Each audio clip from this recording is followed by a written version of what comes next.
ഇദ്ദേഹത്തിന് സ്ട്രൈറ്റ് ആയിട്ട് ഒരു ചോദ്യത്തിന് ഇങ്ങനെ ഒളിഞ്ഞും മറിഞ്ഞും ഒരു ഉത്തരം പറയാതെ കൃത്യമായിട്ട് ഒരു ഉത്തരം പറയാം എന്ന് പറയുന്ന ഒരാളെ ഞാൻ അങ്ങനെ ആരെയും ഞാൻ കല്യാണം കഴിച്ചിട്ടില്ല. കല്യാണം കഴിച്ചിട്ടില്ല. അപ്പം ഞാൻ കല്യാണം കഴിച്ചിട്ടുള്ള സൂചേട്ടനെയാണ്. സൂചേട്ടനെ വിവാഹം കഴിച്ചിട്ടില്ല. എനിക്കറിയില്ല, അങ്ങനെയാണ് ഞാൻ കേട്ടത്. അതൊരു പാസ്റ്ററിനെ ഞാൻ വിവാഹം കഴിച്ചു. എനിക്ക് ഞാൻ അങ്ങനെ ഒരു സംഭവം എനിക്ക് അറിയില്ല. പാസ്റ്ററിനല്ല, അല്ലാതെ മറ്റാരെങ്കിലും വിവാഹം കഴിച്ചിരുന്നു? വിവാഹം കഴിക്കുകയോ അല്ലെങ്കിൽ മറ്റെന്തെങ്കിലും ലിവിംഗ് ടുഗദർ കോൺസെപ്റ്റിലോ അല്ലെങ്കിൽ മറ്റെന്തെങ്കിലും രീതിയിലൊരു ബന്ധം ഉണ്ടായിട്ടുണ്ടോ? അതല്ല ഞാൻ പറഞ്ഞു, എന്നെ വിവാഹം കഴിച്ച സൂചേട്ടൻ മാത്രമാണ്. അത് ഓക്കെ, അതിന് അത് ഒറ്റ കൺക്ലൂഷനിൽ അതൊരു ഒറ്റ സ്റ്റേറ്റ്മെന്റ് ആയിട്ട് നമുക്ക് ഉത്തരം കിട്ടി. അങ്ങനെ പറയാൻ പറ്റത്തുള്ളൂ.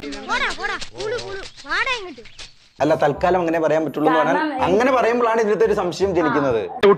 ഇവൻ പറയുന്നത് വിശ്വസിക്കരുത്. ഇവൻ ഭക്ഷണം കഴിക്കാനും കള്ളം പറയാനും മാത്രമാണ് വാ തുറക്കുന്നത്. സംശയം ജനിക്കും. കാരണം അത് ഇപ്പം തൽക്കാലം ഞാൻ പറയുന്നില്ല.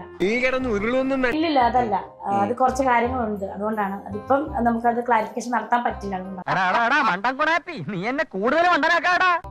ഇപ്പൊ അത് പറയാൻ അവിടെ ഇവിടെയും തൊടാത്ത രീതിയിലാണല്ലോ ഉത്തരം. എന്നാലും ഉത്തരം പറഞ്ഞല്ലോ. അത് ഉത്തരമായിട്ടില്ല. നമ്പർ മറക്കണ്ട, ഞങ്ങളും തന്നതേ ചോറ് തന്നെയാ. പിന്നെ ഒരു കാര്യം ചെയ്യാം, പോയിട്ട് രാവിലെ വരാം.